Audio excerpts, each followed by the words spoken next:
Мекенге кызмат кылуу, коомдук коопсуздукту камсыздоо Нурлан Мырзанын күнүмдүк иши. Ал кесиби боюнча инженер, химик, технолог. Улуттук университетти аяктаган соң Баткен окуясы башталып, запастагы офицер аскердик кызматка чакырылган. Ошол жылдар каарманыбыздын эмгек жолун түп тамырынан бери өзгөртүп, укук коргоо органдарынын катарына кошкон.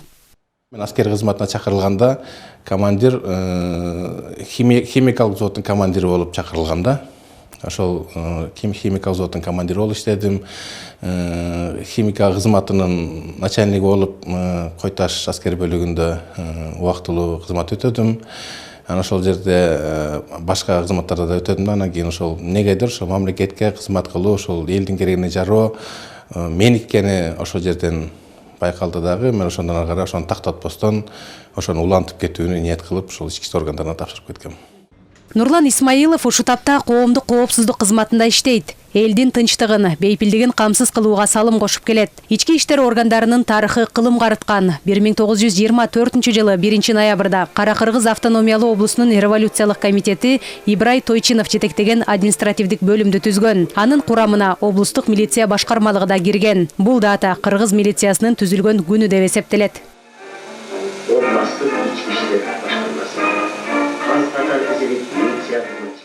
Кууган киши дагы, качкан кишиден милициядан жардам сурайт.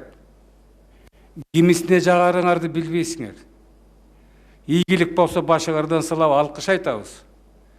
Ийгиликке жетишпей калсак каргыш айтабыз. Ушул кымындай жерге күчүңөр жетпедиби деп.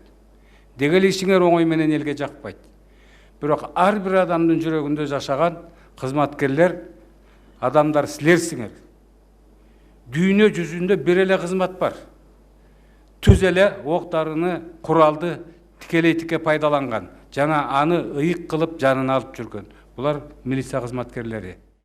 Кыргыз милициясынын катарында кесипкөй, кайраттуу, чечкиндүү, күжүрмөн эмгекти сүйгөн адамдар турат. Бул сапаттарсыз кылмыштуулукка каршы күрөшүү, жарандардын укугун коргоо, коомдук тартипти камсыздоо кыйын. Жоопкерчиликтүү ишти ак дилден аткарып жаткандар кесиптик майрамын белгилешти. Анда кызматында өзгөчөлөнгөндүгү үчүн Айнура Шейшеевага президенттин ардак грамотасы ыйгарылды. Айнура айым дээрлик 20 жыл мурун бул кесиптин тузун татып, бала кездеги кыялын орундаткан.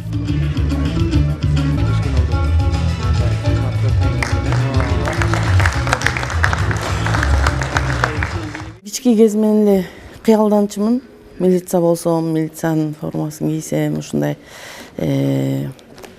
кыргыз элиме кызмат кылсам, ошо кыялым ишке ашып, бүгүн азыр ушундай толкундан турган кезим.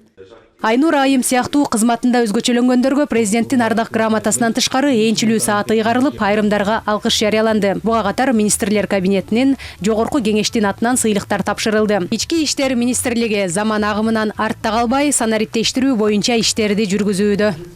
Кыргыз милициясынын алгачкы 4 багытта иш алып барып атат. Бул эң биринчиден профилактикалык иштердин боюнча иштерди күчөтүү, экинчисинен кызматтык тейлөөлөрдү, сервистик тейлөөлөрдү жакшы сапаттык тейлөөлөргө жеткирип атабыз. Анан элдин эң жакын эл менен жакын болгон катмарды алгылыктуу иштерди жакындан жүргүзүүгө, оболу профилактикалык иштерди эл менен тыгыз байланышта болгонго аракет кылып атабыз. Буга катар коопсуз шаар долбоорунун экинчи фазасын ишке ашырууга аракет көрүлүүдө. Ушул тапта видео камералар орнотулуп жатат. Долбоор бардык облустарды, республикалык жана облустук маанидеги шаарларды, 73 калктуу конушту камтыйт. Ал келерки жылдын 1-кварталында толук кандуу ишке кирмекчи. Жазгүл Сейдахматова, Бекзат Машрапов, ЛТР, Бишкек.